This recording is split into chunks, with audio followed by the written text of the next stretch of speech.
Malcolm Gladwell is an author who researched what it takes to become an expert in any field. And it's fascinating. He came upon this figure and he said, basically, in his opinion and his research, it took 10,000 hours in a specific area of expertise in order to become an expert in that area. And I found this figure really, really interesting for a lot of reasons, because I thought about all the young kids in sports. Just think about all the young kids who are hockey players, and they're 16, and you hear people talk about them like, oh, he's a natural. He's a natural. And you realize he's not a natural. That kid has put in 13,000 hours of playing hockey, going to practices, working in the driveway on shots. He's done like 13,000 hours by the time he's 14 or 15. The fact that he's good is not because he's a natural. He is good at what he does because he has an uncommon passion for hockey. He loves hockey, so he works at it, and he accumulates enough hours and experience to become an expert at it. And you might be like, Jeff, I don't feel like this applies. My window to be a professional hockey player has closed. But here's what struck me as I was thinking about this.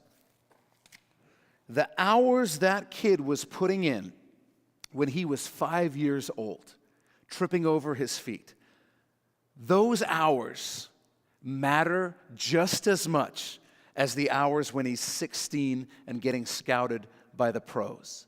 They matter the same because they're going towards the same goal. It was observed by Aristotle that he watched a man in a quarry hitting a giant stone. He was trying to break off this giant piece of marble, and he watched him day after day hitting the same spot with a hammer. I don't know if this is true, but it's a great illustration, so just hang with me. He's hitting the hammer, and then Aristotle says, I watched, and on about the 10,000th hit, the marble split. And Aristotle said, here's what I know. It wasn't the 10,000th hit that made the marble break. It was all the ones before it accumulated. So here's what I want us to take from this practical bit of information. Wherever you are right now, in an area where you desire to see change, it might feel insignificant. You know, if you want to get healthy, you're going to go to the gym and you're going to be like, after a week, this means nothing. There's no change. If you want to work on a marriage and you begin to show uncommon kindness towards your spouse, you might see no change. But those first hours that you put in, where there seems to be no measurable difference, matter just as much as the final hours before there's that real breakthrough. And it's having that big picture understanding that leads to some of the best things in life. Some of you long to be experts in the Bible. I just want to know more about the Bible, but I just don't know anything about it. Start. Just start. Just saying, hey, I've got some time in my life right now.